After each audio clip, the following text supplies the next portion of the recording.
koos, trummi põhiline saater, missio lipu kõrgustesse, taevastesse kõrgustesse. Keegi pidi tuult ka siin olema, aga ma ei tea. Eiga sa oli kui jõuga tõmbad, see mingi vaikselt niimoodi, nagu pruutpaarid tulevad juuri vaikselt hästi tipus.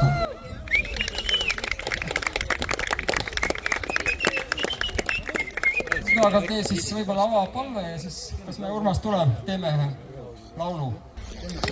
Nii, aga me teeme avapalve ja siis ma annan mikrofoni Viivika edasi.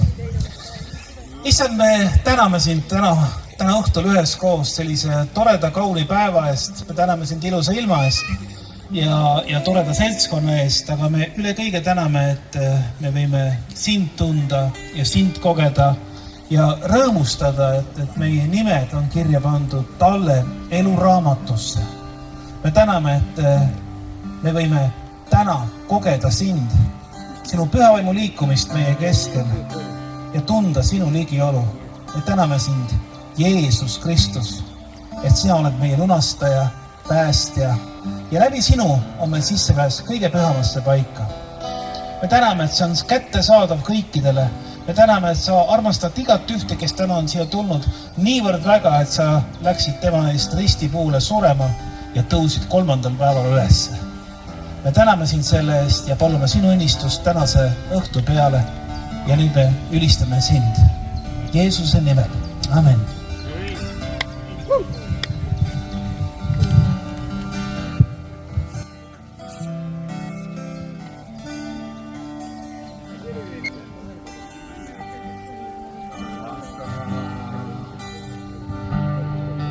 Sinu arm ei lõppe iga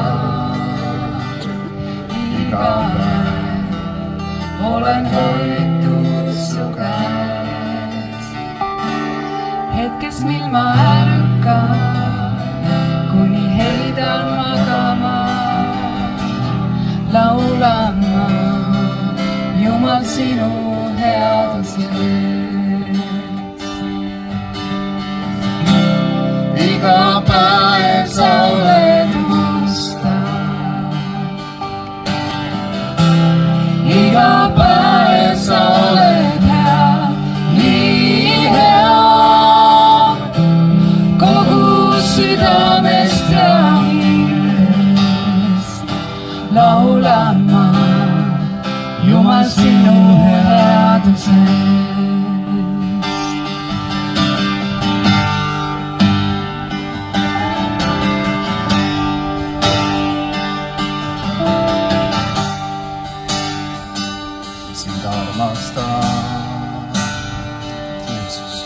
Sinu arm ei lõppe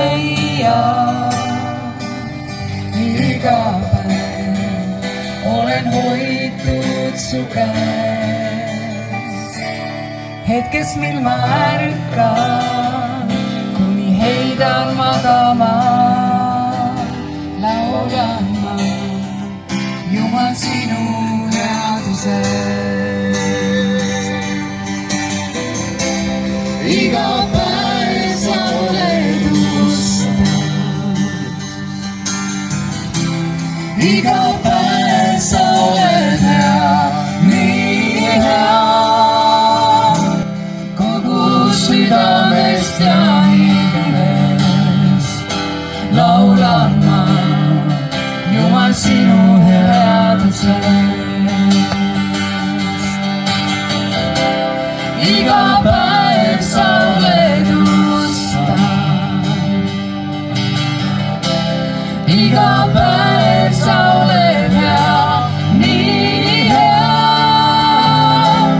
kogu südamest ja hingest laulan ma Jumal sinu headusest.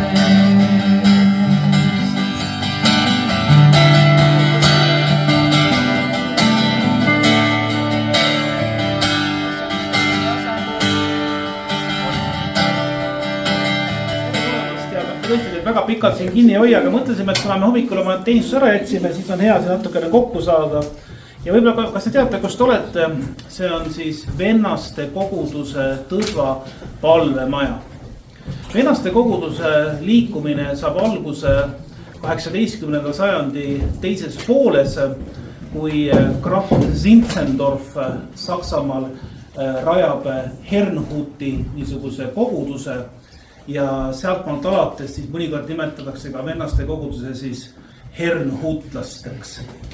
Nii et me oleme ühes enda palvemajas ja siis kuskil nad jõuavad ka väga ruttu Eestimaale tegelikult ja Vene keisar erandlikult annab ka Herrnhutlastele luba siis Eestimaal tegutseda, sellepärast et ametlikult oli lubatud vaid õigeusu kirik ja eriluba oli antud ka luterlikule kirikule. Aga siis keisar Aleksander, kui nüüd õieti mäletan, see oli Aleksander esimene, oli sellest väga vaimustatud ja andis selle loa. Hiljem üks keisri hinnadest keelas selle ära uuesti, aga nii on nad tegutsenud. Ja Herrnhutlased olid sellised huvitavad tegelased, et vahel öeldakse, et nad olid esimesed, kes üldse Jumala sõnaga jõudsid Eesti rahvani tõeliselt. Sellepärast, et sinnamaani oli ikkagi see ristiusk olnud väga palju selline sakslaste usk. Ja nüüd siis kuskil 18. sajandi teises pooles korraga tulevad Saksamaalt vennad, kes teevad tööd nagu lihtinimesed, kes ei ole aadlikud ja kes kuulutavad, et kõik inimesed on võrdsed. No meie jaoks on see vist täna selline endast mõistetav, aga nende jaoks oli see midagi enne kuulmatut. Ja muidugi peaks venaste koguduses juhtus nii häid asju kui ka halbu asju. Ja nii nagu ka meie täna, et meil on omad võib-olla tugevused ja nõrkused. Herrnhutlaste tugevus oli kindlasti see, et nad tõid kaasa niisugused ärkamised, eriti Läänemaal, Saaremaal, et terve hulk kõrtse tuli lihtsalt kinni panna, kuna lihtsalt ei olnud enam klientuuri. Ja nad rõhutasid väga haridust, nad rõhutasid, et Jumala sõna peab igaüks suutma ise lugeda. Nii et lugemise oskus ja ka kirjutamisoskus oli soovitatav, aga lugemisoskus pidi kindlasti olema. Nii et nad tõid Eestimaale väga palju niisugust vaimuvalgust. Kui rääkida asju, mis me nagu täna hindaksime teisiti, on see, et nad millegipärast kohutavalt vihkasid rahvapille ja rahvariideid. Nii et see oli võib-olla see asi, kus nad võib-olla päris täpselt asjadest aru ei saanud, aga nemad alustasid ikka käia mustas ja nagu mina täna. Ja tõesti, nemad jõudsid Eesti inimeste südametesse, nii et arvata võib, et niisugune tõeline ärkamine tuli meile just nimelt Herrnhutlastega ehk vennaste kogudustega.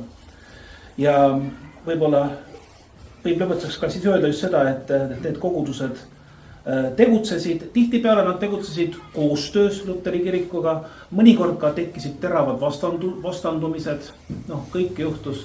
Ja väga tihti Herrnhutlase või venaste koguduse liikmed, ega nad ei võtnud ennast Luteri kirikust lahti, nad käisid pühapäeva Luteri kirikus ja nädala sees kogunesid oma palvemajades, mõnikord ka pühapäeviti kogunesid, nii et oli selline hästi huvitav. Tänaseks kahjuks on venaste koguduse liikumine suhteliselt tagasihoidlikuks jäänud, nagu näiteks siin Tõda majas ei ole vist enam-vähem aasta ringi toimunud ühtegi jumalateenistust, meie oleme täna üle väga pika aja siin esimest korda midagi tegemas.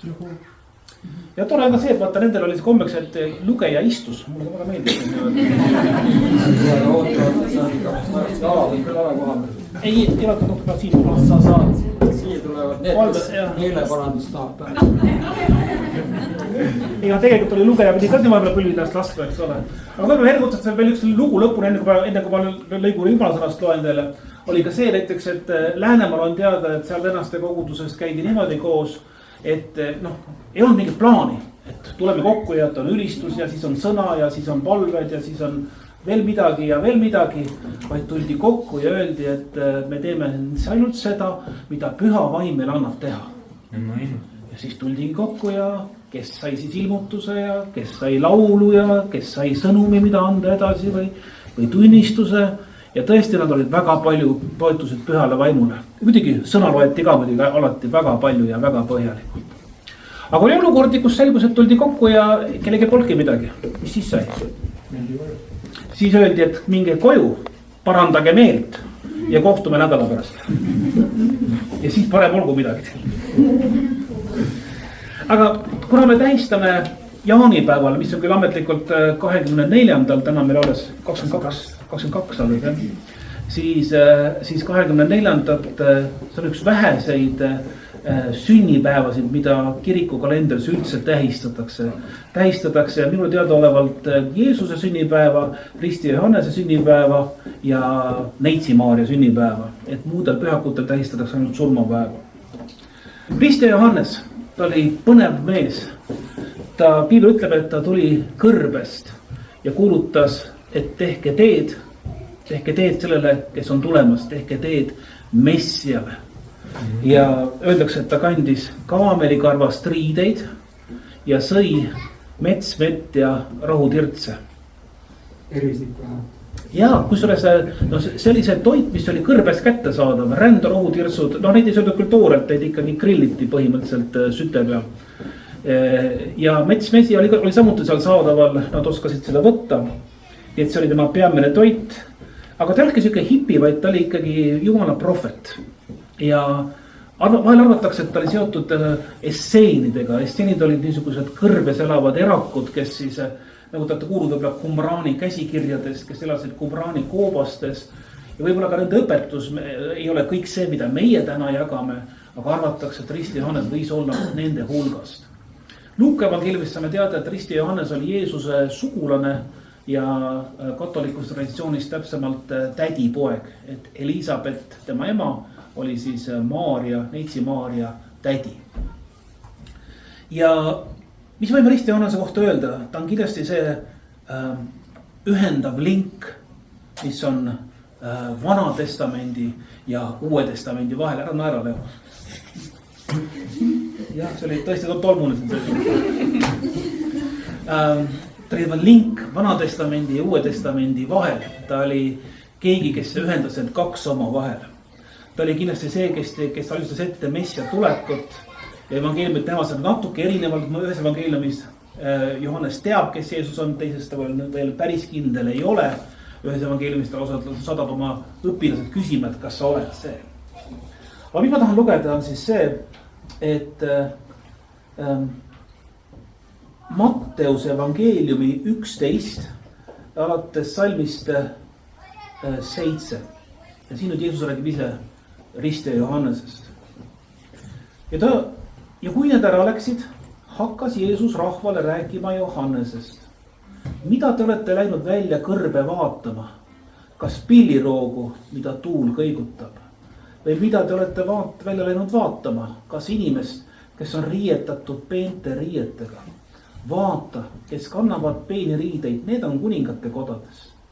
Või mida te olete läinud välja vaatama? Kas prohvetit? Tõesti, ma ütlen teile, et ta on enamgi veel kui prohvet.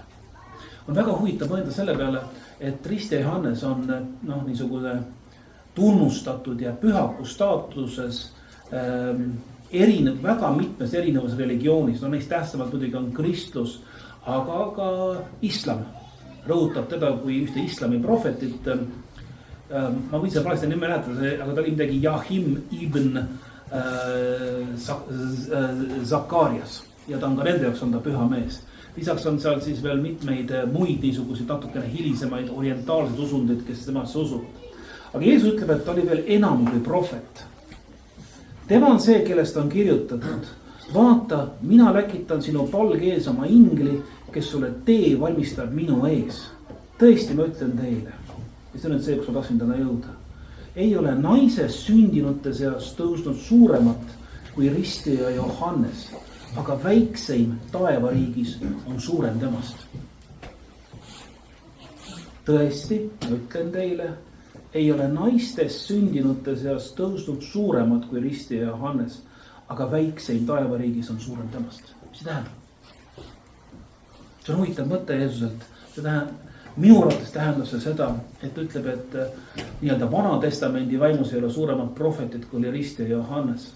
Aga pärast Jeesuse surma ja ülestõusmist ütleb Jeesus, et taevariik on teile lähedal. Ja väiksemgi inimene, kes võtab vastu püha vaimu oma elusse, võib teha suuremaid asju, kui tegi Risti ja Johannes.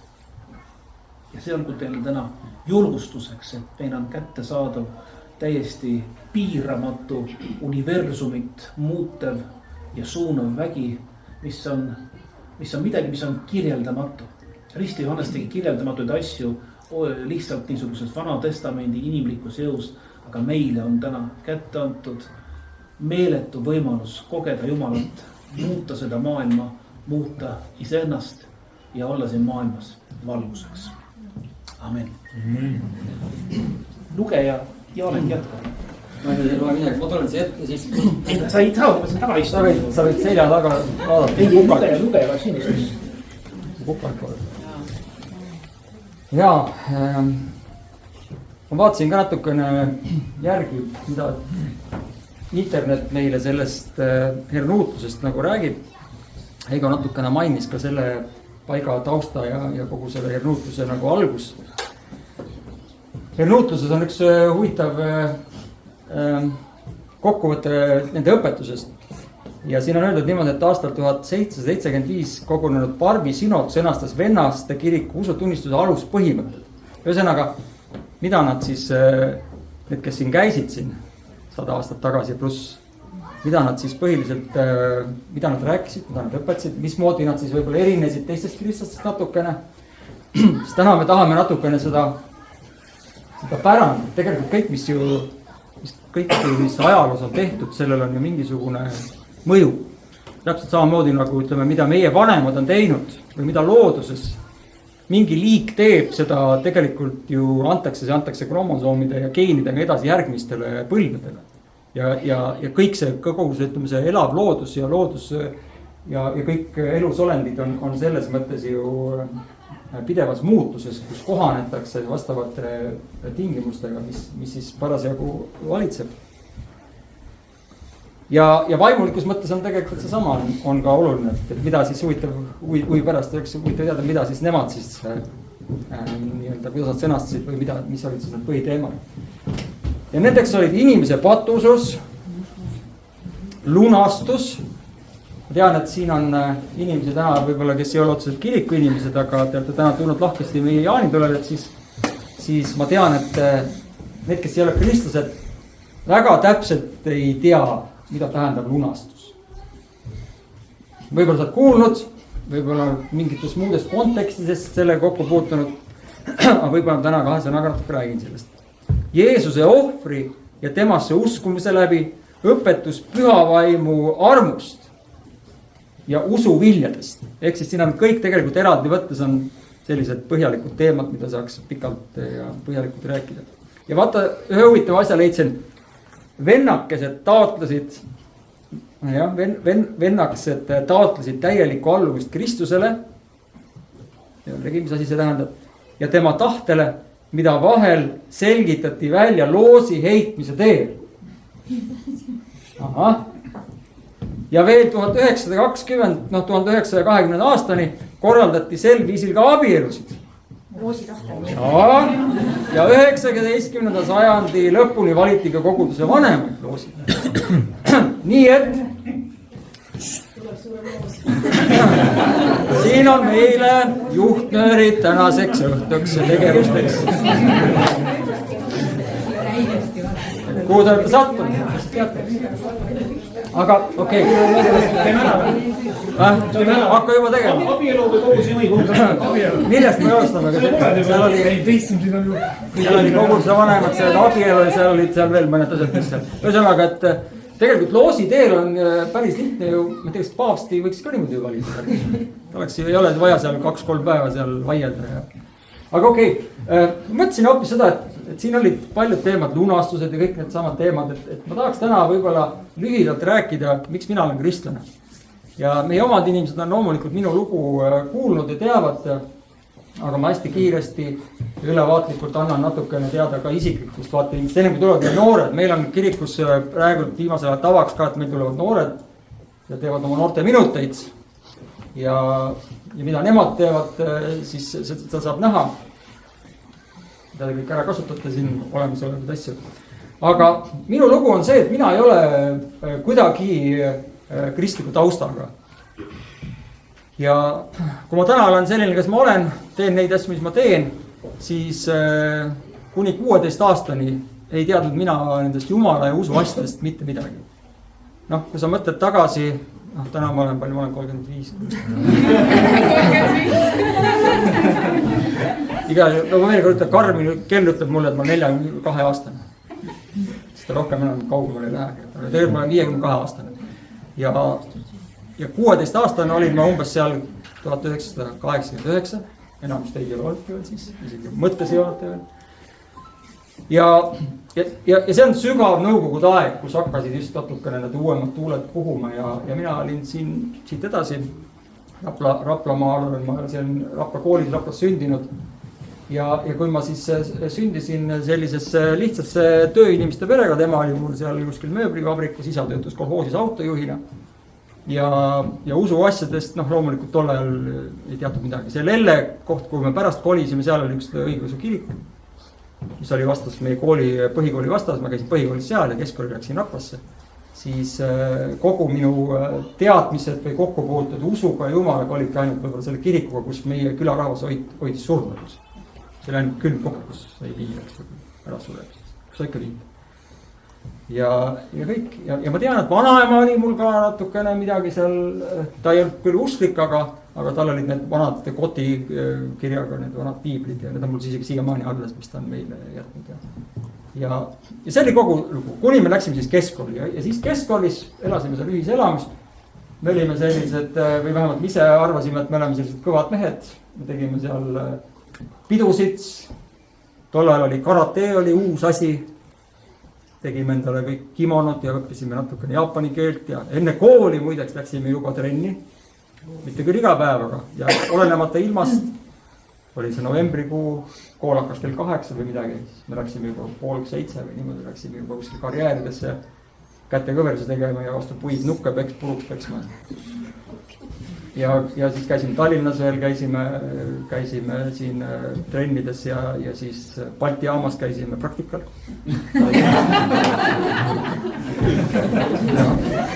See nägi välja siis niimoodi, et see oli siuke venelastega sai seal väga kergelt leidis ühise keele.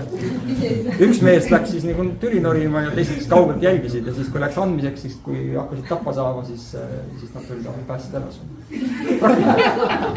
Tänapäeval praktika. Ja siis me hakkasime ise ka tegema karatetrenne seal keskkoolis ja see oli nii uus ja populaarne. Tollal üldse oli väga lihtne. Tänapäeval on nii, et proovida noori. Ma olen ise täna korvpallitreener ka, eks ju.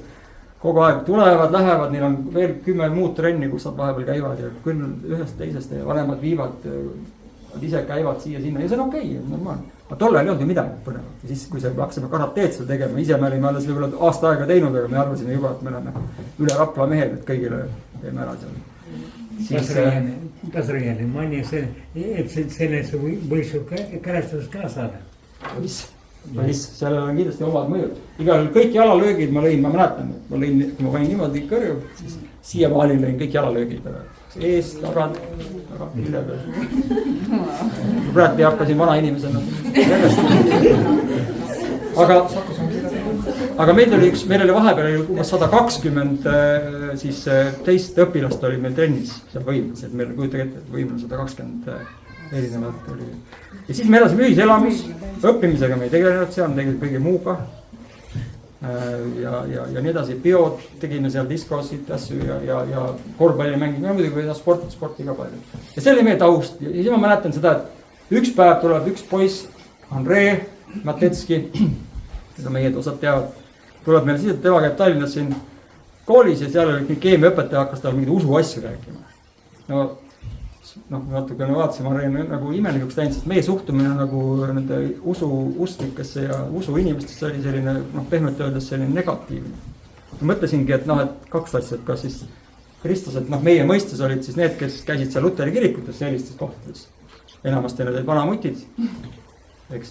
Et kas siis see tüüp või siis hakkas tekkima ka mingisuguseid selliseid äärmuslikke, selliseid usuhulle, selliseid kes tegid mingit, meil oli seal üks kirik oli, me kuulsime, et need kell 12 võtavad noored seal mingisugused, lähevad hullud, võtavad linad endale ümber, hakkavad uilgama ümber seal kiriku jooksma ja ühesõnaga sellised jutud käisid Rapla peal, et seal vabakogud, sest need on need sellised. Ja meie oleme muidugi kaugel sellest, et meil midagi sellist või kelle kuidagi üldse midagi seostada mingite usuasjadega. Pigem nagu me oleks neid narrinud ja kui nad ette oleks jäänud.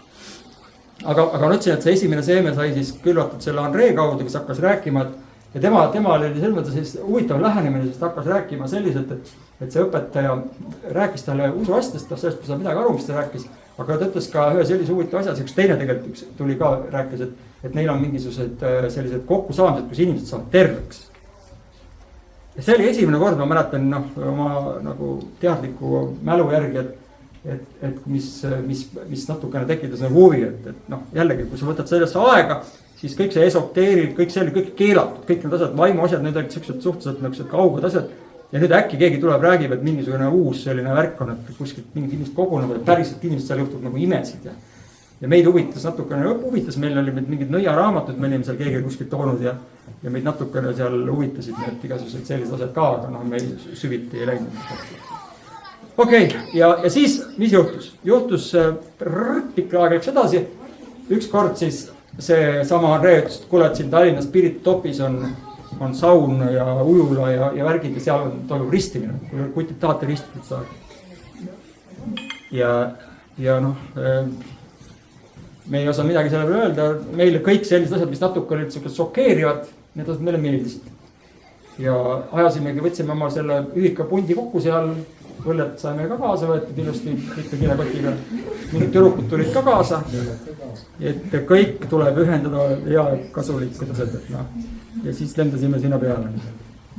Ja see oligi kuskil 89, ma arvan, sinna kanti. Ja siis oli, läksime sinna kohale, seal siis hakkas seal mingid, samamoodi lauldi seal gitarriga, seal keegi midagi seal siis, ma ei tea, keegi osad kristjad teavad, enamski peaks teadma, et on olemas ka selline nagu keelte, võõrastes keeltes rääkimine. Seal lauldi mingid võõrastes keeltes, jube intelligentsed inimesed laulavad võõrastes keeltes. Ja siis tuli see ristimise osa oli siis basseinis, kus siis oli seal üks pastor, see oli oma hiigipükstadega sisse, hakkas järgi võtma neid. Ja siis, nii palju ma mäletan, kui minu kord tuli, siis ta enne seda võttis mu kätte. Ja ma tean, et kastab me nüüd sinna vee sisse, nagu ristimine käib, nii palju selle natuke enne selgitas. Küsis mu käest, et Jaanek, kas sina usud, et Jeesus Kristus on Jumala poeg? Ma polnud kunagi mõelnud seda. Ma isegi tean, mida ma uskun. Mul ei ole midagi uskunud, ma ei ole midagi kuulnud, ma ei tea, mis asjast midagi. Täna ma tean, et usk tuleb kuuldust ja kui sulle midagi ütleb, me teame tänapäeval kõikide sõjainfode kohta, et sa pead tänapäeval väga teraselt jälgima, mida sa usud, eks. Sest usk tuleb mingist asjade kuulmisest, mingist uudistest. Aga kui usaldusväärne see uudis on või kus allikas see tuleb, seda sa pead, ongi teinekord väga raske nagu hinnata. Aga mul ei ole isegi üldse mingit uudist. Lihtsalt oli see koht, et ma saan aru, et see on mingi nõue järelikult. Ja kuna tegul on kahtlaste inimestega kaasa, et äkki näeb läbi, siis ma võtsin ennast kokku. Võtsin kokku ja kokutasin ja usun, proovisin võimalikult veenvalt seda öelda. Ja siis ütles, ja siis ma ristin su isa ja poja ja okei, kill, kõik oli heaks ja pärast jälle laulid, vaatasin, need olid seal need türukud, kes laulsid seal gitarri, need olid juba õnnelikud käi meie üle seal, et me olime veel nagu vaatasin, millal see nagu pidu edasi läheb, et kus läheb. Aga ega ma väga palju rohkem mäletan, mul ei olnud mingisuguseid emotsioone, mingisuguseid asju, meie jaoks oli lihtsalt üks uus asi, mis lahe jälle teha, eks. Ja siis pärast kellegi rääkida, siis keegi ei usu, siis on šokeeritud ja siis on juba põnev. Aga siis mul oli kukla taga oli selline nagu info, ma mõtlesin ka, et üks nagu mõte, praktiline nagu selline lähenemine, et miks ma selle ristimine läksin, ma mõtlesin, et ma kunagi, mida ma teen, sama Rapla Luteri kirk, vaat seal ma teen kunagi pulmad. Aga sinna ju minusugust sisse ei lasta, kui mul ei ole seda tõendit, et mul oleks, nad tahavad ju mingit tõendit saada, ristimidest tõendit. Ja siis selle ma klikkis ära, et seda tahaks saada. Aga seda nad mulle ei andnud, vaid ütlesid, et tule Raua tänavale sinna mingi pastori koju, et seal siis saad ristimistunnistusega hiljem kätte. Ja siis me siis läksimegi, mingi aja pärast läksimegi siis sinna ja see pilt, mis seal avanes, oli selline täiesti selline, pehmelt öeldes nagu meile väga häiriv, sellepärast, et sinna olid kogunenud siis kõik kalkarid ja punkarid, kõik, kes olid seal tänavate pealt ja Raekoja platsist kokku kogutud, eks ju. Ja meie ei olnud sellised. tüdrukuid ei olnud seal ilusaid, seal olid enamused koledad. Noh, meie hindasime neid asju.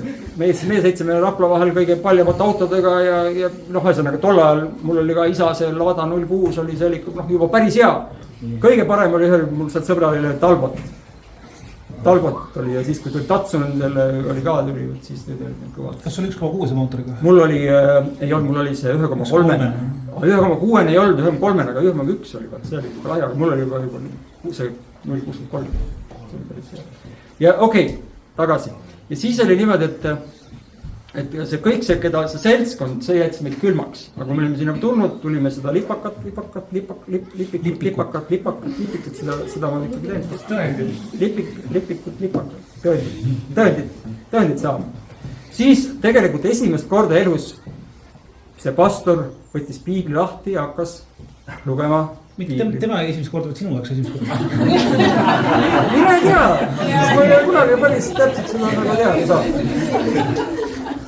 Ja äkki ta oli varem lugenud ja ta luges sealt igasuguseid asju, et nõnda on Jumal maailma armastanud, et ta on andnud oma ainusid poja, et üks, kes temasse usub, mis seda edasi läheb, üks, kes temasse usub, ei saaks hukka, vaid et oleks mis asi.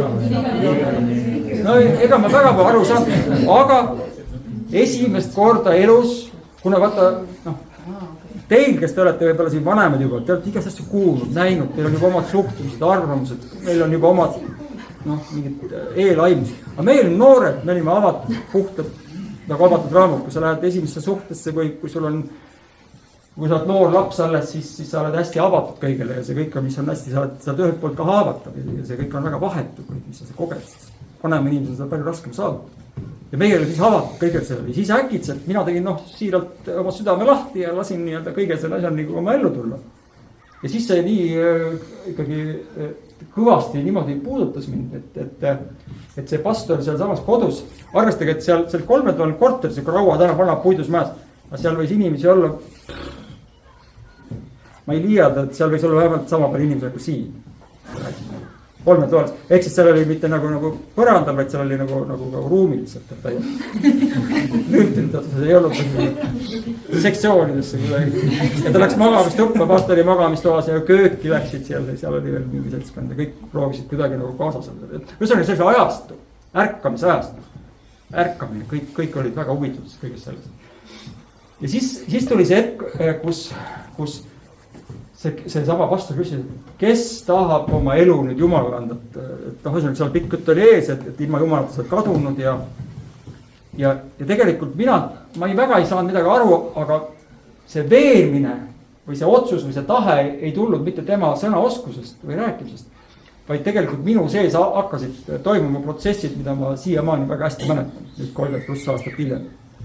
Ja need olid sellised väga tugevad tunded, et ühtäkki mul ei olnudki vaja enam midagi öelda, ma ei teadnud nii inimesest mitte midagi, aga ma teadsin, et kui ma täna peaksin surema, siis ma ei ole kindel, kas ma jõuan sinna, millest räägitakse või mis minust pärast saab. Ma tundsin, ma olen nagu kadunud või ma olen nagu väga armetus olukorras.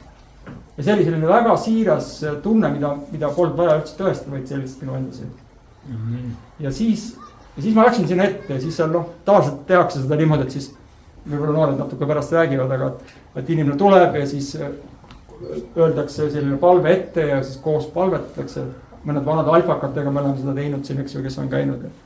Ja sa palud lihtsa palve, kus sa ütledki sama see, et sa allutad ennast, sa annad oma elu temale tegelikult, et sa tegelikult vahetad nii-öelda selle egoistliku positsiooni, kus sina otsustad ja juhid oma elu, vahetad siis nagu Jumala autoriteedile.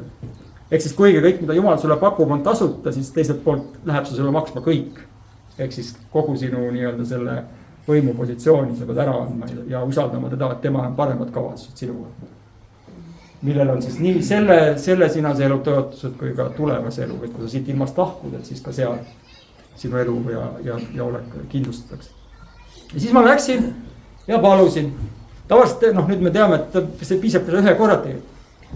Aga minul oli see asi nagu väga nitugalt südames, ega ma ei teadnud ka ja siis ma hakkasin seal käisime seal Raplast, ma ei tea, mitu korda, iga kord, kui jälle kutsuti eestpalvele, nii nimetatakse, kes tahab tulla jälle oma elu Jumala anda eestpalve, siis ma läksin alati jälle. Nii et mul on kõik õpetuslikult täiesti valesti ja valepidi. kristliku õpetuse järgi kõigepealt inimene usub, siis ta pöördub, teeb läbi meeleparanduse, kahetseb oma vana elu, keerab oma elu vanale elule, tunnistab oma eksimusi ja võtab Jumal oma ellu vastu ja ütleb, et nüüd ma tahan käia seda teed. Ja siis sa lähed ristimisele. Ristimine on siis sümbol sellest, mis sinu sees on toimunud. Et sa oled tegelikult juba nagu Kristusega maha maetud, üles äratatud ja nüüd tehakse ka siis näitlikult kogu vaimu maailmale, inglitele, kuradile, teemonitele, kõigile inimestele ka näitlikult läbi sellega, mis sinu sees tegelikult juba on toimunud. Ehk siis ristitakse. Aga nüüd mul on pekkis. Ma ei teagi, peaks uuesti ristima, ei ma ei tea. Karjäär on lähedal, ma käisin täna jooksmas, vaatasin siin. Nii et mina ei tea, kuidas minuga lugu on, aga siin ma täna olen 30+ aastat hiljem ja sellepärast mõtlesin, et ma lihtsalt jagan seda, sest niikuinii on neid kohti, kus inimesed jagavad oma sisemisi selliseid veendumusi ja uskumisi on väga vähe. Me sellepärast teeme oma alfa kursusi, kus on paljud käinud. Me seal kedagi ei pööra, kedagi ei tee kristlaseks, aga seal on vestlused, seal on selline mõnus õhkkond. Ja see on üks väheseid kohti üldse siin maailmas. Võib-olla veel mingisugused laagrid tehakse ka selliseid võib-olla, kus inimesed hakkavad rääkima, mida nad tegelikult mõtlevad, mida nad usuvad, mis on nende veendumused, millised on nende kogemused. Kes usub ingleid ja kes usub, ma ei tea... Spagetti-monstrid. Noh, spagetti-monster ei praegu mõttest välja. Ja tegelikult, kui ma mõtlen, et ka kui need, kes ei ole kristlased, vaatavad neid kristlasi, mõtlevad, aga mis oli ju normaalne inimene, mis uskliks hakkab, mis taga juhtus, kas tõesti alati peab nagu midagi juhtuma või midagi nagu katki minema kuskilt, või tihti peale vaadatakse nii. Või siis nagu mina vaatasin, eks ju, ma vaatasin õnnetukesi vanamemmikesi või siis noori, kes lihtsalt otsivad endale mingit imelikke tegevusi, eks ju. Aga tegelikult on ju väga, kristlik maailm on väga lai. Arvo Pärt, kas sa tead, Arvo Pärt on ka usuhull? Ütleme, et Arvo Pärt on usuhull. Kui mõni ütleb, et kõik usklikud on usuhullud. Aga lihtsalt ei ole mõtet lahmida, seepärast, et maailmas on 3% inimesi peavad ennast kristlasteks. 80% Ameerika inimestest peavad ennast kristlasteks. Väga suur protsent käivad need siis kirikus. Ma ei tea, mis neil südames toimub, kui kaugel nad selles mõttes Jumalaga. Kuidas neil on. Aga ma tahtsin lihtsalt täna jagada teile, kes meie oleme siin, miks me siin oleme, kuidas me siia tulime. Ühelt poolt me usume seda raamatut, me oleme otsustanud, et see on usaldusväärne asi, seda võib järgida, seda võib lasta oma ellu. Ja teiselt poolt me jagame oma kogemusi, sest kogemused on need, mis kinnitavad meie usku. Sama sõna või õpik või jutlus ei ole veel see peamine, mis nagu muudab inimesi, vaid ikkagi see sinu isiklik kogemus sama. Ja nüüd, kui ma ei oleks, ma vahel mõtlen, kui ma ei oleks seda otsust teinud, kui ma poleks sattunud sinna hullude juurde sinna ja kõik seda läbi teinud. Milline ma täna oleks või kes ma oleks, väga raske öelda. Aga ma arvan, et meil hakkasid juba seal enne keskkooli ajal juba hakkasid juba mõtted tekkima mingisugused, tol ajal oli ka siuke kahtlased ärid, asjad. Võib-olla ma oleks sidunud ennast mingituse gruppidega. Ütlen enda, mis grupid on olemas. Grupi peal oleks olnud, võib-olla ma oleks juba grupi peal, jah. Ja mul on see sama vend Kroll on, keda siin enamus teavad, temaga me saime sõjaväes kokku. Ta on grupi peal. Ta ütleb väga tihti, ta kohtub, kuna ta on vanglakaplan, siis ta kohtub nende oma vana klassikaaslastega ja sõpradega Lasnamäelt, kellega nad ennem käisid soomlasi pommimas seal. Et nüüd on niimoodi, et üks on ühel pool lauda, teine teisel pool lauda seal. Ja üks on täiesti nagu põhjas narkar, eks ju, kes on kõik oma elu kaotanud, tervis ja kõik asjad. Ja tema on täna, eks ju, ikkagi seal, kus ta on, eks ju, oma jumal. Aga teda lastakse õhtuti koju seal? Teda lastakse koju, ta hästi tubli ja siis ta saab koju. Ja selles mõttes ma tahan lihtsalt julgustada siin, kus iganes sa oled. Me kõik oleme otsijad, meie ei ole siin survet kellelegi avaldamas. Ma tean, et Jumala leidmine ja Jumalaga käimine, Jumala otsimine on pikk protsess ja see toimub igal ühel omal ajal, omas kohas. Meie tahame lihtsalt öelda, et meie kirikuna ja usklikele oleme alati valmis tegema mida iganes, kui teil on vaja. Meil on näiteks, ma ütlen, meil on paralleelselt, mul ka täna siin pikad kõnet ühe inimesega, kes on sügavad alkohooliku kriisis, täiesti niimoodi tsüklist välja ei saa. ja tal ei ole enam ühtegi sõpra sisuliselt, mina olen vist jäänud teda välja, vähemalt võib-olla keegi veel on ainuke, kes temaga üldse suhtleb. Ja tal tuleb seal nagu 2 poolt, ütleb, ta ise tunnistas täna, et seda on 2 poolt, üks on nagu teemon räägib, ta lõhub ja laastab ja hävitab. Ja teine on siis see, et ta teeb heategevust ja aitab inimesi ja kõike niimoodi. Ja ta ütles, et ma ei saa sellest välja, ma olen nagu ainult alkohol, ainuke asi, mis mind hoiab veel kuidagi natukene veel rahul. Aga see surnud ring. Ja samal ajal ta teab, ta hindab meie palveid, ta usub Jumalat, ta tahab, et me aitaksime teda kuidagi. Ja nii edasi, nii et me oleme siin selleks, ka see kõik see laagrid, kõik need meie suhted ja meie olemised. Et üks asi on see lõbu ja pidu ja kõik asjad, aga teine asi on see, et mis meist saab siis, kui me siit ilmselt lahkume. Ja kuidas meie asjad Jumalaga siis on. Ja minu väga suur soov on see, et vähemalt sellel ajal jõuaksid oma otsust ära teha, sest on väga selgelt piibelraamatus öelnud, et sulle antakse võimalus valida nii kaua, kuni sa elad.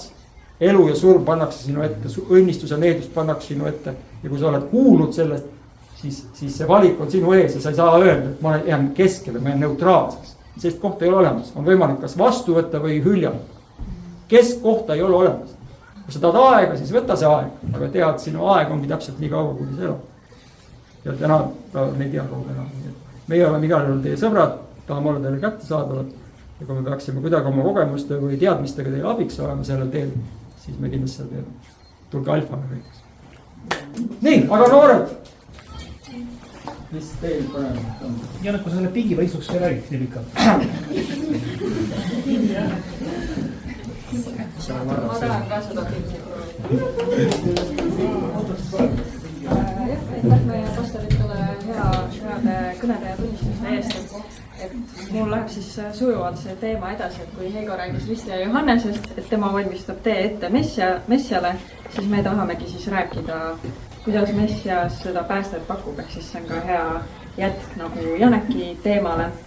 Ja kui ma olen nagu mõelnud ise, et kuidas mitte kristlastega siis jagada, kuidas päästa nagu praktiliselt toimub, siis internetis on väga hea selline juhis, mis eesti keeles tõlgitud on roomlase tee päästeni või Rooma tee päästeni. Ja siis see põhineb Pauluse kirjal roomlastele. Ehk siis tema siis võttis ühendust kristlastega, kes elasid Roomas. Ja oma kirjas ta siis rääkis just Jeesuse päästest ja Jumala armust, et millal see põhineb ja kuidas see toimib.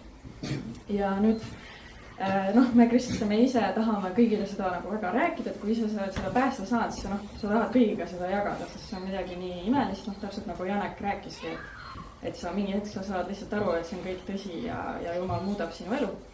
Aga osad inimesed ütlevad, et mul ei ole nagu seda päästet vaja, et ma olen üsna tubli võrreldes teistega, et ma nagu ei tee otseselt midagi väga halba, aga samas me kõik aga teame, et me oleme nagu vähemalt ühe asja elus me oleme valesti teinud, et seda me teame. Ja selles juhises siis Rooma tee päästeni toobki ka siis selle välja, et see juhis algab siis sellise salmiga, mis on roomlastele 3.23, kus siis ütleb, kõik on pattu teinud ja Jumala aust ilma. Ehk siis ei ole mingit erandit, et igaüks meist on teinud pattu ja seetõttu me vajame ka päästet. Et Jumal nagu ei võrdle meid omavahel, vaid ta võrdleb meid Jeesusega, kes tõi pääste. Jeesus on tema standard. Sest ta on ainuke, kes ei ole maa peal pattu teinud, et ta oli 100% inimene, 100% Jumal ja ta elas ilma patuta elu, et meie saaks siis saada päästet. Ja ta võrdlebki siis seda Jeesuse standardiga. Ja mis veel enam tõestab seda, et me oleme kõik nagu siis pattu teinud, on siis järgmine salm selles juhises, mis ütleb, sest on ju kirjutatud, ei ole ühtki õiget, ei üht ainustki. Ja selle mõte on siis see, et isegi kui meil on head teod, mis me teame, et Jumal ka kindlasti on nõus, et see oli hea tegu, siis see ei tee meid Jumala ees õigeks. Meie teod ei saa meile tuua kuidagi seda õigsust, et sinna päevasse Jumala ligiollu pääseda. Et seda saab ainult anda Jeesus. Ja ma loen võib-olla sellest salmist veel 2 lauset veel edasi, mis nagu selgitab seda enam. Ei ole ühtki, kes mõistaks, ei ühtki, kes otsiks Jumalat. Kõik on kadunud kõrvale, läinud koguni raisku. Ei ole ühtki, kes teeks head, ei ühte ainustki. ehk siis noh, see on Jumala standard. aga selles mõttes, et Jumal on armuline, ta tuleb meile vastu, tema noh, nagu siin seinal on kirjas, et tema soov ei ole, et ükski meist hävineks või hukkuks. noh, ta armastab meid, sellepärast ta Jeesuse saatiski, et tema on loonud siis selle tee või lahenduse, nii et me saaksime minna Jumala juurde. ja seda ütleb siis 3. salm seal juhises, aga Jumal näitab oma armastust meie vastu sellega, et Kristus suri meie eest, kui me olime alles patused. ehk siis me ei pea tegema ennast õigeks enne, kui me lähme Jumala ette, vaid Jumal ongi see, kes meid puhastab, tema ongi see, kes meid teeb õigeks, et sellepärast meil ongi Jumalat vaja, et päästa teebki meid õigeks issand ees. ja noh, nagu Jeesus ise ka ütles, et ta ei tulnud õigete jaoks, vaid ta tuli patuste jaoks ja noh, mis seal oligi kirjas, kõik on teinud pattu, on ju. Aga miks just Kristus, miks ta pidi surema, miks pidi midagi nii hirmsat ja nagu sellist noh, kohutavat juhtuma selle jaoks, et miks see pidi olema just surm. ja 4. salm siis ütleb nii, sest patu palk on surm, aga Jumala armuand on igavene elu Kristuses Jeesuses meie issandas. ehk siis kui me teame, et me oleme enda elu jooksul teinud pattu, siis tekib nagu võlg. ja selle karistus on tegelikult surm. noh, see on üsna tõsine, on ju, meile võib-olla ei jõua see kohale, et miks see karistus on selline. nagu kui sa mõtled, et Jumala standard on Jeesus, kes elas oma elu ilma patuta, siis see peaks olema tegelikult meie kõigi tee. me elame oma elu ilma patuta, aga noh, me ei suuda seda, eks ole, omast jõust me nagu ei suuda seda. ja sellepärast ta saatiski siis Jeesuse. aga kui sul ongi nüüd küsimus, et kuidas siis saada nagu päästetud, on ju, siis noh, Janek nagu selgitas, on ju, seda protsessi ja see on tegelikult üsna lihtne. ja seda ütleb siis järgmine salm seal juhises. sest kui sa oma suuga tunnistad, et Jeesus on issand ja oma südamega usud, et Jumal on ta üles äratanud surnuist, siis sind päästetakse. sest südamega usutakse õigeks mõistmiseks ja suuga tunnistatakse päästeks. ehk siis noh, see ongi ainult 2 tingimust, on ju, südames usud, suuga ütled välja ja noh, nagu Janek rääkis, et see ristimine vees tuleks nagu pärast, kui sa oled seda juba teinud. Siis noh, see tähendabki seda, et see vees ristimine ei ole siis nagu tingimus, et saada päästetud. et siis võime tuletada meelde seda varga lugu, kes löödi risti Jeesuse kõrval, noh tema pool, ühel pool oli üks siis kriminaal ja teisel pool oli kriminaal, kes löödi siis koos temaga risti, et tegelikult Jeesus suri ju kriminaali surma. et teda nagu mõisteti hukka nagu kriminaali, nagu tema oleks teinud, tapnud kedagi või midagi sellist teinud, aga tegelikult ta oli puhas, eks ole. ja üks kriminaal siis seal kiusab Jeesust, on ju, aga teine siis ütlebki, et kuule, et tema on patust puhas ja meie oleme siin need patused, kes on risti löödud, et me oleme päriselt midagi teinud, aga tema ei ole midagi teinud. ja siis ta ütleb Jeesusele, et mäleta mind, kui sa lähed taevasse. ja selle peale Jeesus ütleb talle, et varsti sa oled minuga paradiisis. et ta, see varas siis oma südames uskus ja suuga tunnistas ja juba selle kaudu ta saigi Jeesuse juurde, et see ongi nii lihtne. et meil ei ole vaja midagi hundiratast teha või midagi erilist, et sinna taevasse pääseda, et see on nagu Jumala arm. ja viimane salm siis seal juhises, mis on roomlaste, nüüd oleme juba roomlaste 10. peatükis, ütleb, et sest igaüks, kes hüüab appi issanda nime, päästetakse. ehk siis pääste, see usu põhjal pääste, see on tegelikult Jumala seadus.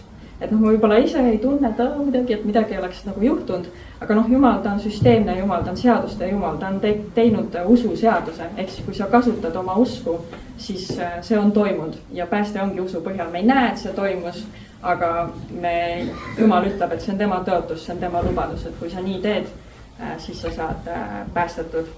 ja nüüd me noortega teeme selliseid pisikesi tunnistusi ka vahepeal, et meie armas Liisa tuleb, lihtsalt räägib, et kuidas Jumal on nagu tema elus, mis ta on nagu head teinud. tere, et ma olen Liisa-Rebecca ja siis mul on sihuke väike tunnistus sellest, et kui ma käisin tantsuvõistlustel Pärnus 3.–4. mai, et mul oli seal 2 tantsu, ma tegin ühe grupitantsu ja teise soolo. Mul läks mõlemad väga hästi, ma sain mõlemad 4. koha, mis minu arust on väga hästi, sest et ma mõlemaid stiile olen ainult teinud 1 aasta, nii et see on päris hästi läinud. ja ma olen väga õnnelik, et mu soolos oli päris palju raskeid trikke ja nagu ma kogu aeg enne seda, kui ma olin, kohe tegin seda, tegin ühte trikki, kus ma läksin nagu seljaga taha täitsa silda, aga nagu põlvili, siis ma kohe hakkasin natuke nagu keetes palvetama, et mul seljaga midagi juhtuks ja mul jääks kõik korda. Aga ma olen väga õnnelik, et ma ilusti jäin ellu ja et minuga kõik korras.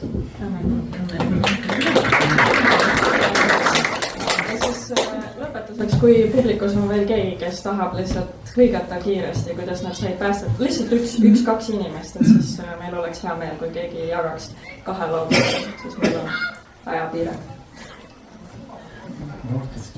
Ükskõik. Mul on üks teine mõte, aga ma teeks lõpuni.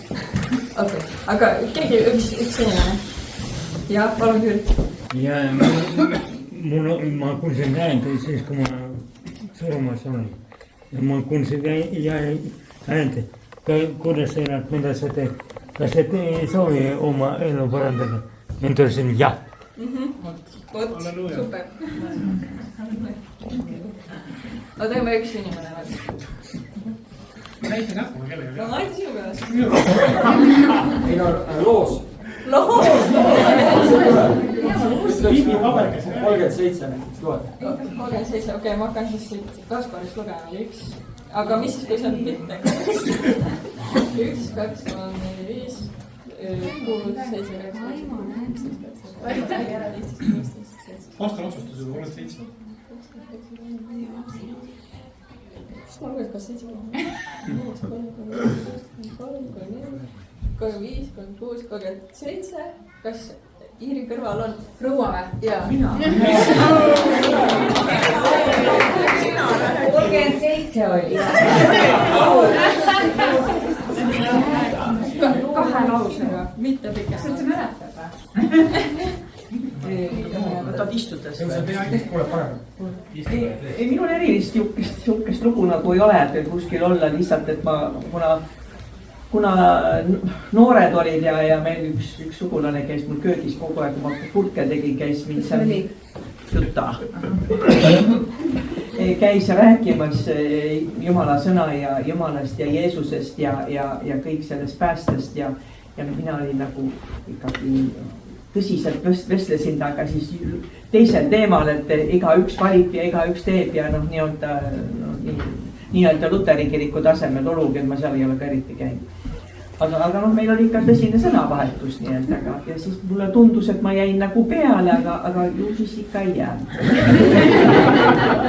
Sest et hiljem ma ikkagi läksin sinna, kus need siis Hosianna koguduse koosolekud olid, siis oli Jaanika ja Rudolf olid seal, Rudolf ja siis oli väga huvitav, tagumises reas oli huvitav kuulda, aga ega ma siis ka veel päästmise läinud, aga lihtsalt Puskov kodus lihtsalt tegi selle päästmise. Halleluja, super, aitäh! Siis tulid lapsed ka oma roodu ja abikaasa tagant järele.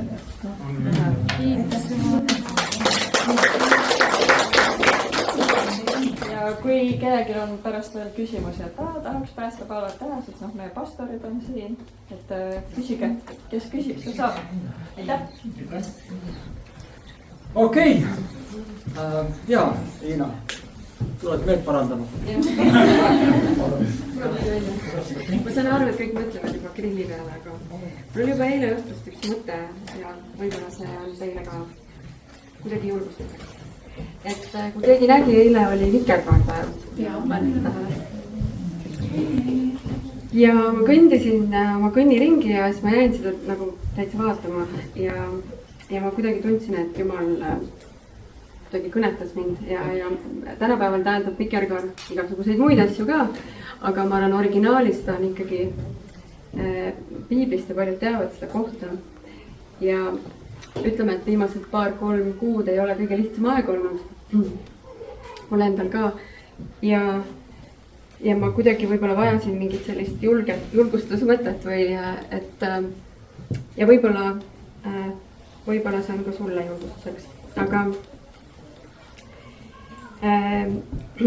et võib-olla see tunne, kui mingeid alustalasid meie elus kõigutatakse ja sa ise tead, kus sina oma elus oled, mis otsused sa pead tegema või mis valikud su ees on, et see on niisugune nagu päris ebamugav koht ja mis iganes see sinu jaoks on, kas see on võib-olla tervis, või mingi muu oluline osa su elust. ja kuidagi mul on olnud isegi nagu raske ennast Jumalale ka avada, kuigi ma olen ka väga kaua siin samasuguse looga on ju, et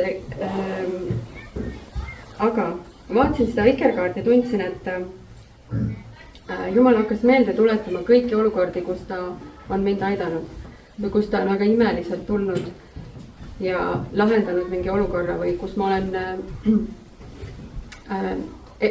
olnud olukorras, kus ma ei tea, mida valida ja ta on andnud õige valiku ja ta on varustanud, ta on toonud ja neid lihtsalt tuli ja tuli nii palju ja sihuke tänutunne tuli, aga ma loen teile selle koha ette, et kus see vikerkaart siis tulnud on. ja see ei ole ainult mulle, loomulikult see on meile kõigile. iga kord, kui sa seda vikerkaart näed seal ja kusjuures väga huvitav, et vikerkaart tuleb väga tihti keset tormi või sellist vihmasadu või suured rünkpilved ja siis äkki on see imeilus vikerkaar seal. et võibki tulla keset keerulisi aegu. aga Jumal ütles siis nii, see oli pärast veeuputust. Vanas Testamentis kindlasti olete kuulnud seda lugu, kus siis kogu maa oli kaetud veega ja peaaegu kõik inimesed hävinesid, välja arvatud üks perekond. ja pärast seda Jumal ütles niimoodi Noale: kui ma kogun maa kohale pilvi ja pilvedes nähakse vikerkaar, siis ma mõtlen oma lepingule, mis on minu ja teie ja iga elava hinge vahel kõiges lihas ja vesi ei saa enam kõike liha hävitavaks uputuseks. kui pilvedes on vikerkaar, siis ma vaatan seda ja mõtlen igavesele lepingule Jumala ja iga elava hinge vahel maa peal. ja kusjuures ta kordab seda seal mitu korda veel. ja ma kuidagi tunnen, et see on ka meile sümbol, et kui sa oled selles keerulises olukorras või ka lihtsalt oma elus, et kui sa näed seda, siis Jumal on tõotanud meile, et ta ei jäta meid, et ta juhib meid, et ta hoolitseb meie eest ja ta lahendab ka selle olukorra, kus sa oled. ja kui te lubate, siis ma teen ühe palve, võib, et ära täna vaata teise inimese peale, kes su kõrval on, vaid mõtle lihtsalt oma südames. see on sinu ja Jumala vahel. ise me lihtsalt tuleme sinu ette ja ma tänan iga inimese eest, kes siin täna on. isa, sina näed meie südameid, sina näed meie elusid. ja isa, ma palun, et sa võiksid ilmutada ennast meile. ja isa, ma palun, et sa võiksid anda meile julguse avada mu südamed täna sulle. võib-olla me ei ole mitte kunagi seda teinud ja võib-olla me oleme seda palju teinud, aga võib-olla täna on seda raske teha. ja isa, lihtsalt ilmuta meile ennast, näita meile, mis on õige asi teha selles olukorras ja näita meile ennast, isa. ja ma tõesti tänan, et sa aitad meil avada oma süda.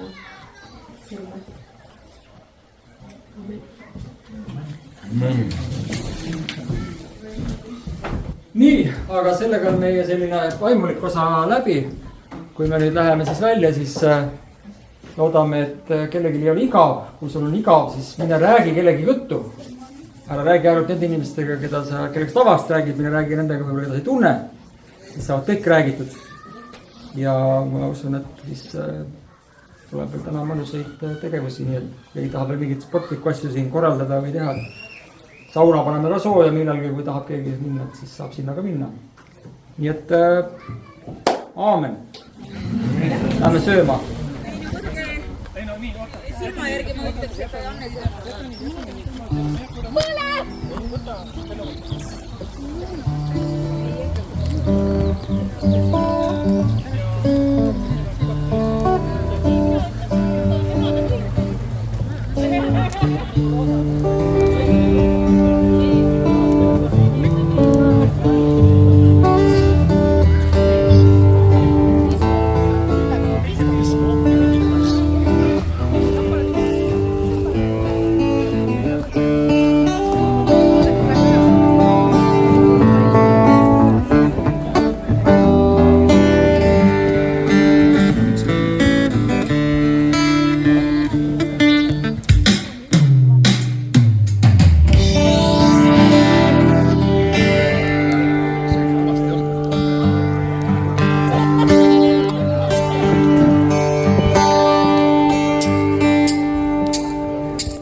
I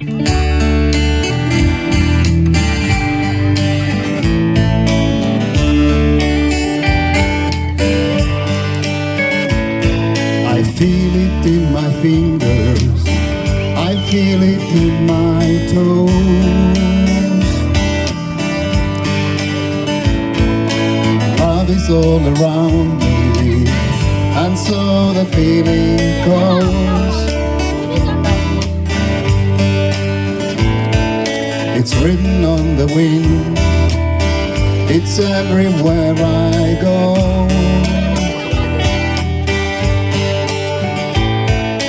So if you really love me, come on and let it show.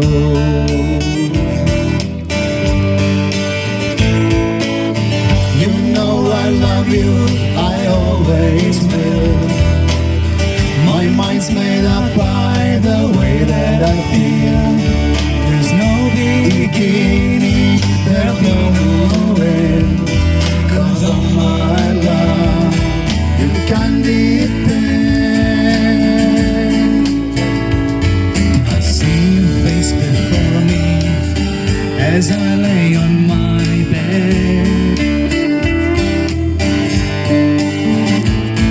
I gotta get to thinking of all the things we said. You made your promise to me, and I made mine to you, yeah. I need someone beside me in everything I do.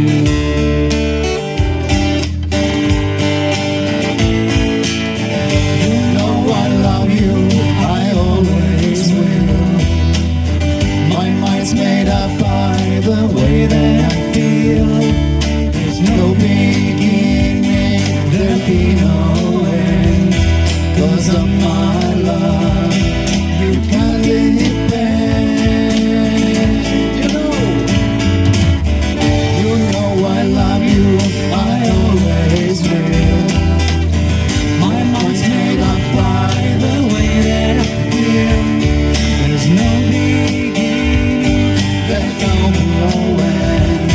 'Cause of my love, you can depend.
tere tulemast meie Valvemäe õue peale.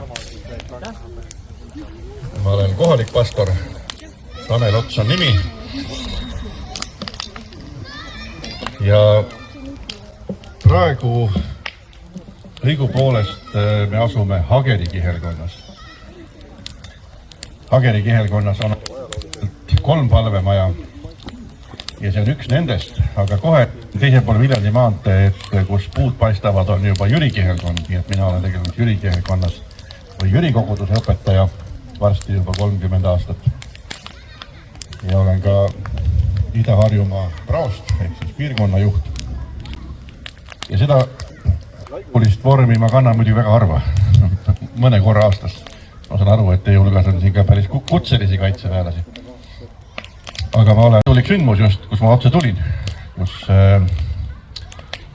oli pidulikult, pühitsesime kõik need pärjad, mis läksid siis laiali üle Harjumaa iga vabadussõja ausamba juurde, et kaitseliitlased, naiskodukaitsed, noorteorganisatsioonid panevad need pärjad paika, aga üks selline keskne väike palvus ja hea kui ilmalik maailm ikkagi aeg-ajalt pastorit vajab sellises kohtas, tuleb minna, ükskõik mida õnnistada, peale, et sa saad rääkida ja evangeeliumit kuulutada. Aga ma viskasin just siin pastoriga nalja, ma ütlesin, ma ei tea, kas ma tohin niisugust asja rääkida, aga kui suur teie taluvuspiir on? No, kõik on. Oleme see oikumeenilise kandepinna proovile. Et teate, selleks on meil vaja, et siia õue peale tuli Vabakiriku inimesed, sest meie käsi poleks tõusnud neid vanu palvemäe pinke põlema panna. Et me oleme nendega küll väga halvasti ümber käinud, et kui kunagi oli remont ja need said välja tõstetud ja jäid siia vihma kätte ja mulla kätte ja mädanesid ära, aga ilmselt kohalikel vennaste koguduse taustaga meestel see käsi ei tõusnud neid pinke lükkesse visata. Pigem on vennaste koguduses see selline teadmine, et no tõepoolest, et võib-olla 100 aastat on selle pingi peal palvetatud. Jumalateenistuse ajal sageli palvetati ju põlvitades, nii et mitte püsti, vaid põlvitatigi pinkide vahele ja pandi käed pingi peale. Et see on olnud vennaste koguduse traditsioonis selline väga tähtis, et näiteks otsitakse kambrist, tagakambrist, kui on teada, et vanemad on kristlased või vanavanemad, otsitakse see põrandalaud ülesse, mis on just seal voodi kõrval ja otsitakse neid põlvejälgi, et 10 aastaid on laste pärast ja lastelaste pärast igal õhtul ja hommikul sinna põlvitatud ja põranda sisse on jäljed jäänud. Et see on üks selline traditsioon, nende palvejälgede otsimine, füüsiliste jälgede otsimine vanast palveruumist. Aga jah, täitasite nüüd selle, tuleks teha. See on kõige väärikam viis seda kõrvaldada, et kõik on õigesti tehtud. Ja nagu ka teie pastor ütles, siis kõik need 100 aasta jooksul palutud palved lähevad ka nüüd koos selle lõkkesuitsuga üles. Ma võin öelda nii palju, et ma olen sellest vennaste koguduse traditsioonist pärit üsna pikalt, nii palju kui on teada, vanemad aktiivsed olnud kogu nõukogude aja kiriku juures just vennaste koguduse liinis ja vanavanemad, kõik 4 ka sellest traditsioonist ja nende vanemad omakorda, nii et minu vanaisa on olnud üks nendest, kes oma talumaja suuremaks ehitas, et saaks seal palvetunde pidada.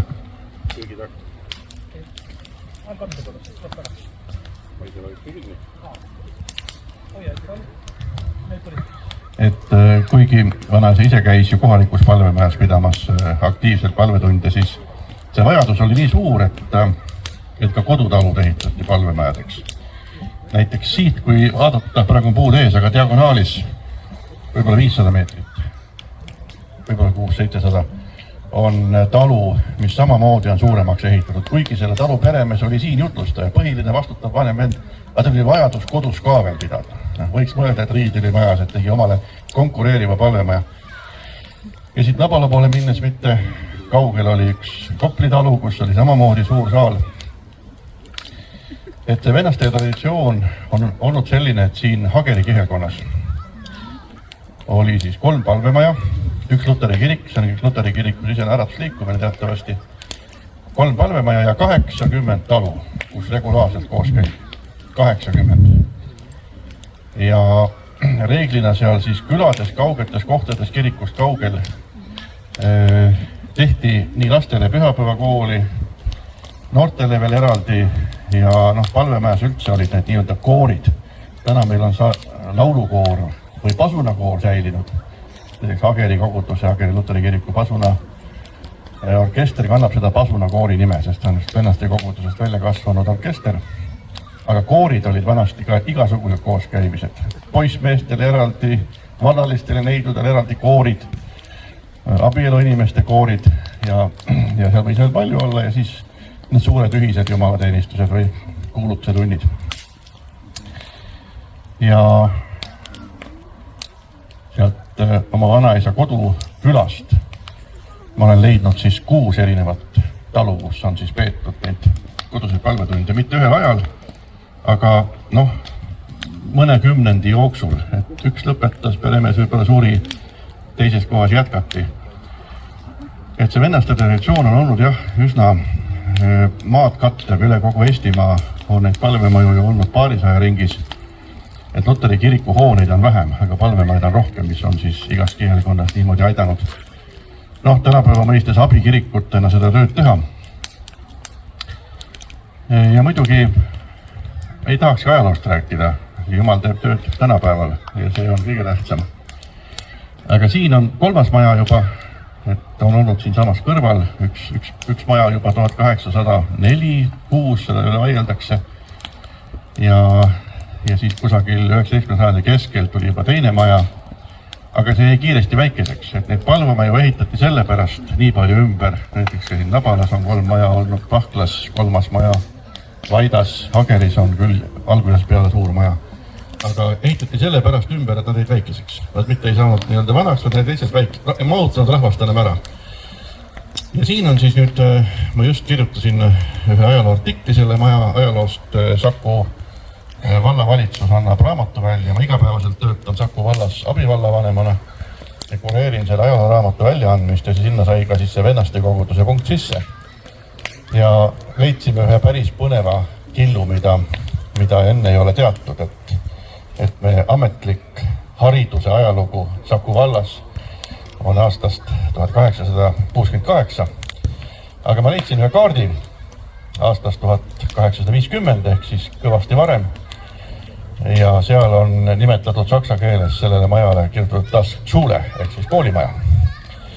Ja Vennaste koguduses on tõesti teada, näiteks Pahkla mõisnik juba 1830 aitas ehitada uut palvemaja, üks ruum palveruumiks, teine ruum kooliruumiks. Et enne siis kihelkonna koolide või vallakoolide sündi oligi palvemajas see funktsioon ja sellest on päris palju ka kirjalikke jälgi, kuidas siis kodus õpetati lugema. Vennaste koguduse vennad kontrollisid seda regulaarselt ja kirikhärra pidi korra aastas siis selle üle kontrollima, kuidas siis aasta jooksul on edenemine toimunud. Et neid nii-öelda kodus õppeperioode, kui ei ole ametlikke koole olnud, on olnud meil ju varemgi isegi keskajast teada, nii palju kui seda siis oli, seda lugemisoskust, aga Vennaste koguduses on olnud tähtis siis haridus, lugemisoskus väga praktilisel põhjusel, piiblit lugeda. Ja nüüd on oluline see, et need liidrid siin, kes seda Vennaste koguduse tööd vedasid, olid taluperemehed. Ehk siis see on algusest peale on liidrite liikumine. Üle selle ju enam ei olnud kedagi, mõisnik oli võõras, kirikhärra oli ka sageli rohkem saksa mees kui kohalik mees. Aga sulased ei saanud siin palvemäes sõna. Kuidagi niimoodi kujunes Vennaste koguduses. Tallipoisid või teenijad ei saanud, see oli liidrite liikumine. Mehed mängisid reeglina orkestrites pille, muusikaelu oli väga tugev, ma olen seda ajalugu uurides siin 90. lõpus käinud läbi palju talusid, lindistanud ja ikka näed mõnda vanad tsitret või mandoliini kuskil seina peal või kannelt ja küsid, et kes seda mängib? No vanaisa mängis kunagi. Ja ka vanade fotode peal reeglina on mehed, kes mängivad pille. Mehed on pühapäevakoolitunde ja kuigi ka naised olid täitsa olemas ja aktiivselt kaasas, aga ma arvan, et see Vennaste koguduse liikumine oli sellepärast aktiivne, et ta oli peremeeste või koharentnike ehk siis tolleaegsete liidrite liikumine. Ja me oleme samamoodi vaadanud, et kui me teeme koguduses meestega piiblitunni, teeme muidugi 3 S-iga, sõna, söök ja saun, sellised piiblitunnid, korra kuus käime koos. Noh, tegelikult on nii, et saun kööb ja sõna muudkui jätkub, mitu tundi räägitakse piibli teemadel ja lõpuks minnakse südaööl sauna ka, aga naised on kole kadedad, teate. Miks need miks mehed koos käivad, miks meie ei saa? Ja mul on küll selline arusaam, et kui mehed käivad kirikus, siis naised tulevad niikuinii. Kuigi need naised tegid muidugi kohe ka oma piiblitunnid ja saunaga või ilma vahet pole, aga iseenesest see meeste piiblitund pani hästi käima ka naised, eraldi koos käima. Et ma arvan, et midagi sellist on siin Vennaste koguduses olnud. Et mitte liiga pikale minna, siis jah, liidrite liikumine, haridus väga tähtis. Neid, kes palvemajas jutlustasid, need, kes siis nagu sõna said võtta, neid nimetati lugijateks vendadeks. Esiteks sa pead mees lugeda oskama. Ja siis sa tõused püsti koguduse ette, loed piiblist ühe peatüki või ühe lõigu ja siis sa pead midagi ütlema sinna juurde. Ja sealt sünnivad need esimesed jutlused ja tunnistused. Ja tegelikult sellele Vennaste koguduse kohta võib öelda ka, et ta on ikkagi Eesti omavalitsuse eelkäija. Et samadel põhimõtetel oli ju valimisõigus esimestes omavalitsustes, et kõigepealt taluperemehed ja hiljem see laienes ja tulid vanused alla ja nii edasi. Aga muusika. Me teame, et kirikutes on alati muusikat tehtud. Ja see jälle ei ole ajaloos niimoodi. Kui ma mõtlen seda Ageri kirikut siin kõrval, kus mina olen lapsest saadik käinud, ärge uskuge seda, et nõukogude ajal kirikus ei käidud. Meil oli kodus kolmekesi õe ja vennaga oli tohutu survegrupp. Iga pühapäeva hommikul vanematele, lähme kirikusse. Isegi siis, kui nad oleks vahel minemata tahtnud jätta, aga meie tahtsime sõpradega kokku saada. Seal oli lapsi, sama palju kui teil siin, igal pühapäeval, kogu nõukogude aja, igal jumalateenistusel. Ja siis nende laste vanemad loomulikult, keskealiste põlvkond hakkasid orkestrit ja koori tegema. Ja muusika on väga tähtis. Nii et Birgit Õigemeel praegu on ta Šarap, on ju Ageri koguduse kasvandik maast madalasse kirikusalteris laulnud või Kadi Toom oli varem ja sealt on neid tuntud muusikuid veel tulnud. Ehk siis muusika on see loomulik kontekst, kus me Jumala ees seistes oleme. Ja ma arvan, et see on nüüd väga pikkade juurtega, et kui mõelge, kui esimene laulupidu kokku tuli, ajalõpetaja teab, 1869. No kus kohast tulid need mitmehäälsed, kus need koorid tulid? Egas muusika väga ei tea. Aga me teame, et Vennaste koguduse palvemajas oli mitmehäälne koorimuusika üle kogu Eesti täiesti laialt levinud selleks ajaks. Samamoodi nagu mitmehäälne pilli lugu. Ma olen ka siit palvemajast vanu noote leidnud. Et oli harjutud laulma vaimulikke laule. Just selline oli see esimene repertuaar esimesel laulupeol. Nii et me võime öelda, et Vennaste kogudusel on ka selleks suureks taustaks. Aga kui me alustasime sellise oikumeenilise naljaga, siis ma arvan, et Vennaste kogudus Eesti kiriku maastikul väga paljude tänaste konfessioonide sünnipaik. Et on nad siis baptistid või metodistid. Teised on kuidagi nagu pärit sellest Vennaste koguduse liikumisest ja ma arvan, et see on ka üks põhjus, miks meil Eestis on oikumeeniaga nii hästi. Et me nii enesest mõistetavalt saame kristlastega omavahel läbi, võime koos raadiot teha või erinevaid selliseid sündmusi korraldada. Et kui te kusagil Euroopas ringi sõidates te näete, et katoliiklased ja õigeusklikud ja luterlased võib-olla kolmekesi suudavad rääkida natuke oikumeeniast, aga siiski on teatud mööndustega. Aga ei ole võimalik, et sinna saaks juurde kutsuda veel nelipühi kirikut või baptiste nelipühilasi vabakogudusi. Et see, mida me Eestis nii loomulikuks peame, on tegelikult üks suur tänu põhjus Jumala ees. Ja ma arvan, et see taust, see võib olla Vennaste kogudus. Kui me nagu, ma tean ühte fotot, kus on 4 või 5 sellist pika juukselist karvast kutti gitarridega teevad bändi. Ja kui te siis vaatate ja küsite, kes need on, siis üks nendest on hilisem baptisti liidu juht Joosep Tammo. Seal oli Andres Põder, kes oli siis meie kiriku piiskop, peapiiskop. ma ei tea, kas seal Pärnamets oli, aga seal igatahes olid kõik tulevased pastorid, tegidki koos bändi. Katsu sa siis vanast peast riielda. Et ma arvan, et te olete praegu ühes väga heas kohas. Ja mina muidugi tahtsin aitäh öelda nendele, kes selle õue puhtaks niitsid. Kõvad mehed olid. Ma tean, sest ma teen tavaliselt üksita. Nii et igal juhul suur tänu ja olete väga teretulnud. Õnnistust ja hoidmist teie kogudusele. Ja ma julgeksin küll öelda, et toredate pikka koostööd meile. Aitäh! Aitäh! Aga ma annan siis nüüd Urmasele tagasi. Kelle eest põgened, mulle mõistmatuks jääb see.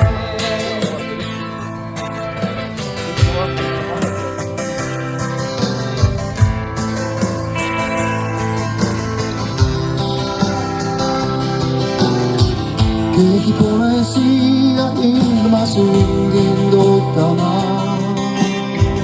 Armastust ei vaja ma, et selles pettuda. Keda uskusin, kellest unistasin, sellest ära pöördusin. Sinu pilvede ring, tõotatud maa, unede lingu peitusid sa. Sind enam ei suuda varjata.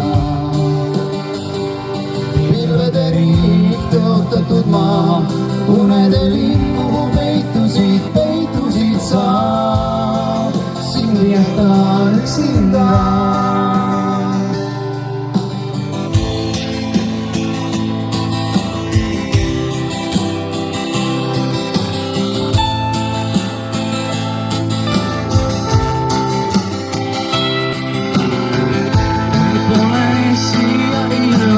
Sundin kaotama. Väidad küll, et haiget enam kukkudes ei saa. Valusta, kirjad põletan, mälestused kustutan. Sinu pilvede riik, tõotatud maa, unede lingu peitusid sa. Sind enam ei suuda varjata. Pilvede riik, tõotatud maa, unede lingu peitusid sa. Sind jätan üksinda ja nii kaitseta.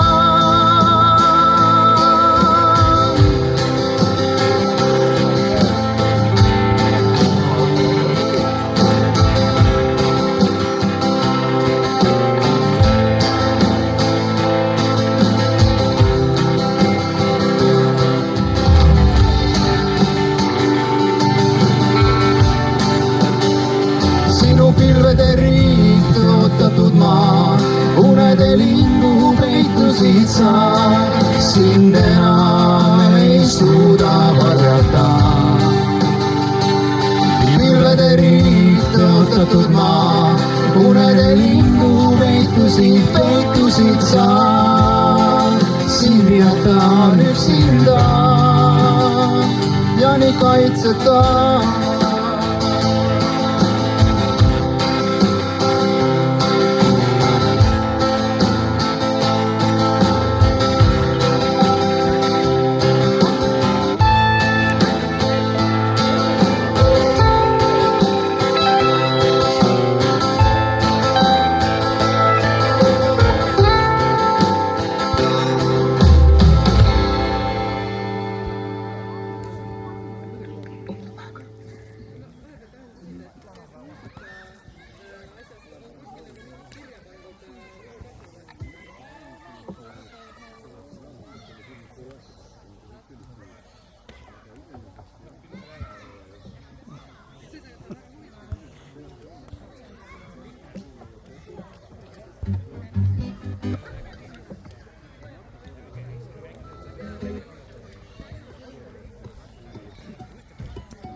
Lähme edasi Eesti Kulla fondiga.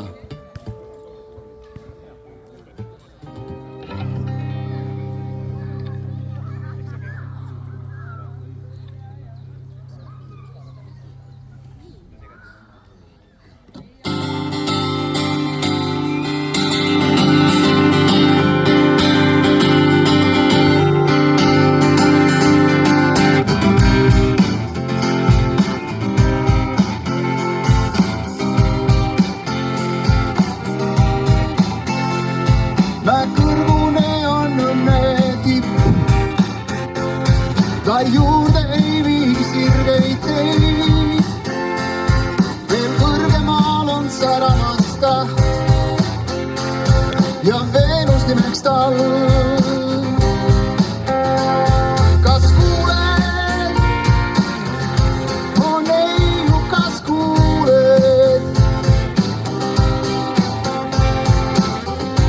Samu Veenus, samu tuli, sa minu arm. Samu Veenus, samu tuli, sa minu arm.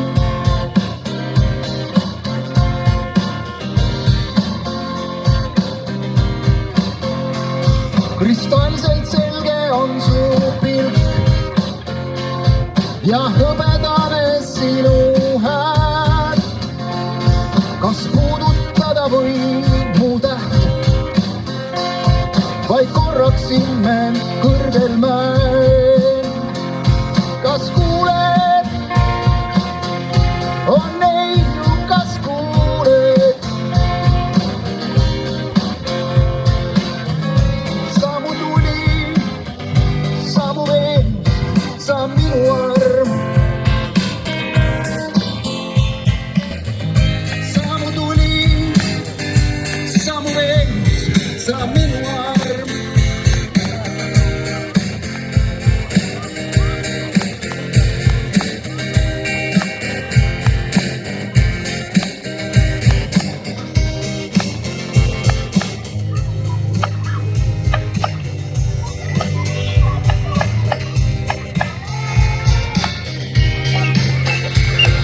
Kas kuuled? On ei, kas kuuled? Samu Veenus, samu tuli, sa minu arm. Samu Veenus, samu tuli, sa minu arm. Kas kuuled? Ei, kas kuuled? Samu Veenus, samu tuli, sa minu arm.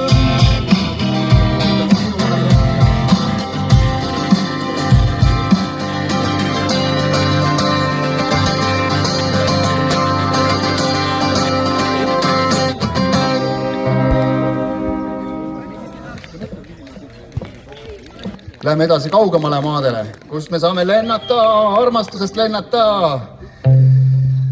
Kellele meeldib, kes on näinud unes, et ta lendab, mina just eelmine nädal nägin. See oli hästi huvitav. Järsku oli mu ümber selline aura ja ma tundsin, ma olen nii kerge ja ütlesin, vaadake nüüd. Ja siis ma hüppasin õhku, läksin lae alla ja lendasin, aga see vägi läks aina vähemaks ja lõpuks ma olin jälle maas. Aga see oli hea tunne.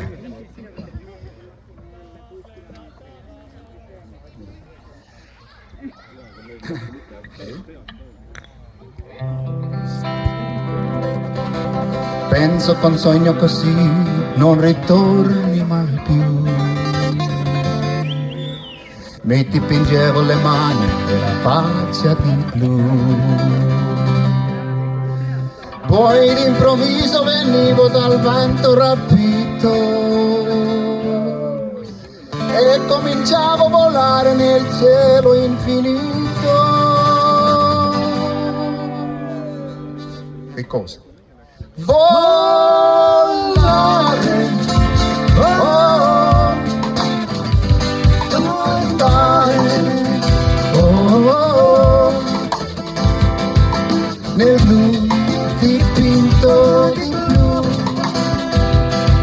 felice di stare lassù, volare, oh, cantare, oh, nel blu dipinto di blu, felice di stare lassù. E volavo, volavo più in alto del sole, ancora più su, mentre il mondo pian piano spariva lontano laggiù.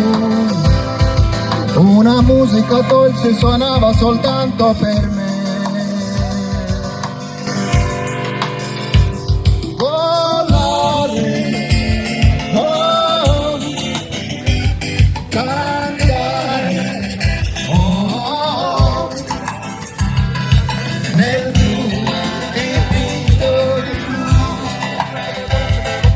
felice di stare lassù, volare, oh, cantare, oh, nel blu dipinto di blu,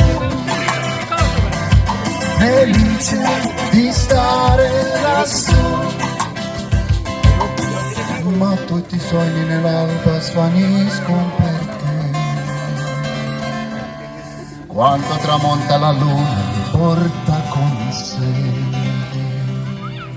Ma io continuo a sognare negli occhi tuoi belli, che sono blu come un cielo tra punto di stelle.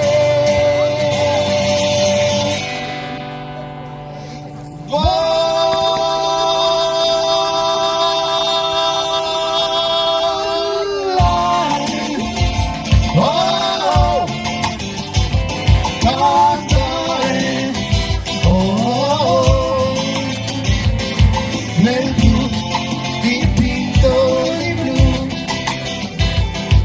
felice di stare lassù. E cosa?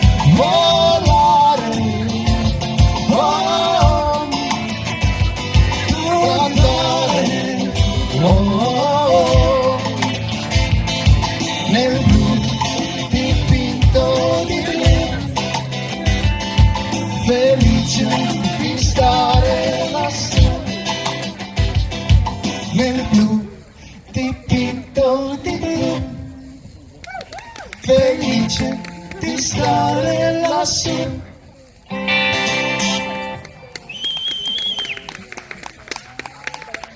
Tuleme tagasi Eesti Kullafondi ja teeme midagi urbidelt. Kas keegi teab urbide lugusid? Ei tea.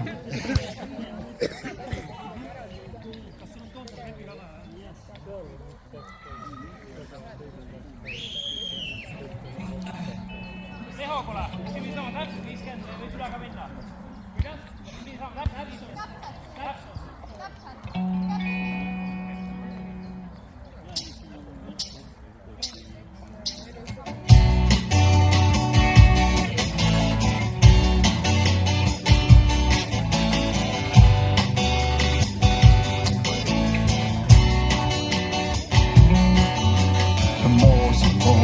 Moosi ja tee, moosi ja tee, moosi ja tee, moosi ja tee,